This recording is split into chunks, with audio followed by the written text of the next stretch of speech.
Hi everyone, my name is Arnel Yudamali. And now let's talk about the Oplan Pagsisikap.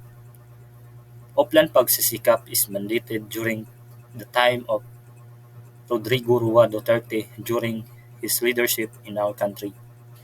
The Oplan Pagsisikap is the operational campaign against illegal recruitment and trafficking of workers. Under of the Republic Act number 10022 state that any person found guilty of illegal recruitment shall suffer the penalty of imprisonment of not less than 12 years and 1 day but not more than 20 years, and fine of not less than 1 million pesos nor more than 2 million pesos. Illegal recruitment shall mean any act of canvassing, enlisting, contracting, transporting, utilizing, hiring, or procuring workers, and includes repairing contract service, promising of advertising for employment abroad, whether for profit or not, when undertaken by non-licensed or non-holder of authority under the Republic Act 8042.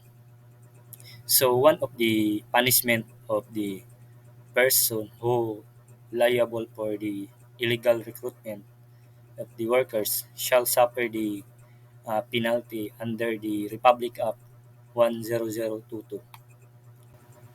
Some issue in our country is trafficking. Trafficking in human beings is a grave violation of human rights and has emerged as a major global issue owing to the involvement of transnational organized groups which take advantage of the vulnerable condition of migrants. This global phenomenon of trafficking in human beings will continue to be under risk unless begin to initiate strategies to counter the problem. We are forced to cope with the factors like weak economies, increasing poverty and few job opportunities, low risks of prosecution, the enormous profit potential, and improved international transportation and communication infrastructures such as the internet that provide innovative uses for prostitution and pornography. In order to enable government and the international community to respond better to this problem, the proposal of the Office for Drug Control and Crime Prevention of the United Nations to implement global program to bring to the foreground the involvement of organized crime groups in human smuggling, trafficking, and to promote the development of effective criminal justice related responses was approved during 8th session of the Commission of Crime Prevention and Criminal Justice of the United Nations held last 27 April 6, May 1999 in Vienna, Australia.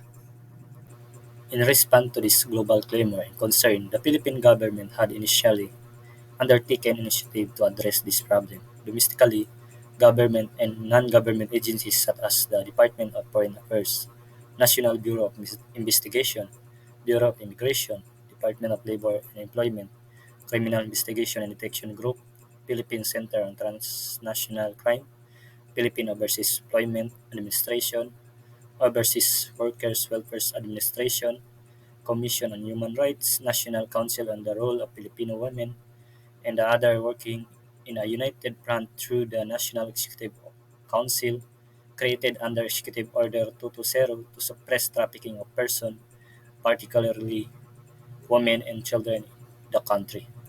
So more agencies address the issue about the human trafficking in person in our country. So the government uh, give and respond to the concern our society to prevent the trafficking in person, like for like in illegal recruitment of the employee.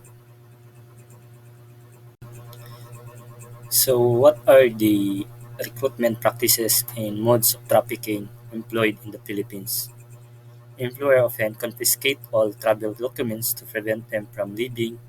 In any cases, victims are recruited, work as entertainers, but end up being forced to work as strippers, nightclub hostesses, and prostitutes.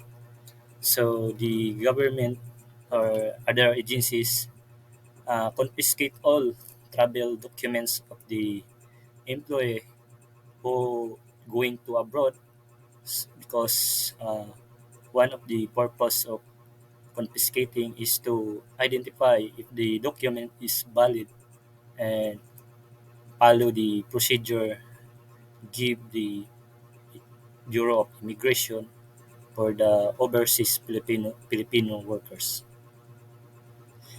Section 5 of the Republic Act 9208 states that it would be considered unlawful to confiscate, cancel, or destroy the passport, travel documents, or personal documents or belongings of OFWs in order to prevent them from leaving the host country. Uh, Not all mean that we can confiscate all documents of the OFWs, but this section is prohibited under the lawful confiscate of the passport if the document is valid. That the other laws, if the document is not valid, so we can confiscate. So one of the purpose of the Oplan Pagsisikap is to prevent the illegal recruitment of employee or or trafficking in human beings. So this issue was fully mandated and fully prohibited of the some laws in our country, and that's all. Thank you.